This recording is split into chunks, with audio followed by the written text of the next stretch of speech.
Kalwakurthy municipality 8వ ward Subhash Nagar colony సమస్యలు తెలిసిన వ్యక్తిగా 8వ వార్డులో ఉన్న ప్రధాన సమస్యల పరిష్కారానికి 8వ వార్డు కౌన్సిలర్గా మీ ముందుకు వస్తున్నానని, పదవి కోసం కాదని ప్రజల ఊపిరిగా పనిచేస్తానని, మన ప్రాంతానికి చెందిన వ్యక్తి రేవంత్ రెడ్డి ముఖ్యమంత్రిగా ఉన్నారని, అలాగే కల్వకుర్తి ఎమ్మెల్యే కసిరెడ్డి నారాయణ రెడ్డి సహాయ సహకారాలతో సుభాష్ నగర్ కాలనీలో అభివృద్ధి పనులు శరవేగంగా జరుగుతాయని ఎమ్మెల్యే కసిరెడ్డి నారాయణ రెడ్డి తనపై ఎంతో నమ్మకంతో 8వ వార్డు కౌన్సిలర్ అభ్యర్థిగా అవకాశం ఇచ్చారని, కాంగ్రెస్ పార్టీ నిరుపేదల రక్షణ నిలిచే పార్టీ అని, అనేక అభివృద్ధి సంక్షేమ కార్యక్రమాలను సంక్షేమ పథకాలు నిరుపేదలకు అందే విధంగా చూసే పార్టీ కాంగ్రెస్ పార్టీ అని, దానికి ఉదాహరణ ఇంద్రమ్మ ఇళ్లని. కాంగ్రెస్ పార్టీ అధికారంలోకి వచ్చిన తర్వాత 8వ వార్డులో విశాలమైన రోడ్లు, అండర్ గ్రౌండ్ డ్రైనేజీ, ఇంటింటికి మిషన్ భగీరథ వాటర్, ఇలా చెప్పుకుంటూ పోతే ఎన్నో పథకాలు నిరుపేదల కోసం ప్రవేశపెట్టిన ఏకైక పార్టీ కాంగ్రెస్ అని, కాంగ్రెస్ పార్టీతోనే అభివృద్ధి జరుగుతుందని, తనను ఆదరించి ఆశీర్వదించి 8వ వార్డు కాంగ్రెస్ పార్టీ కౌన్సిలర్ అభ్యర్థిగా గెలిపిస్తే మరింత అభివృద్ధి చేస్తానని, ఆదర్శ వార్డుగా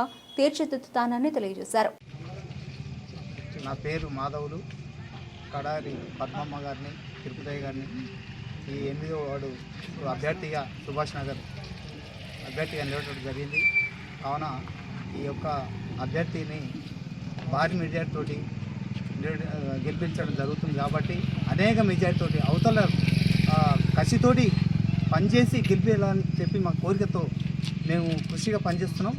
కావున అందరూ పార్టీ నాయకులు, మిగతా వాళ్ళు కూడా ఆదర్ కావాలి. ప్రతి ఒక్కరు అయ్యి ఇక్కడ మన గెలిపించి అభివృద్ధి కోసం కొట్లాడాలని చెప్పి నేను భావిస్తున్నాను. అధికార పార్టీ ఉంది కాబట్టి మన ఇంటి పక్కనే సీఎం గారు ఉన్నారు, మన ఎమ్మెల్యే గారు ఉన్నారు.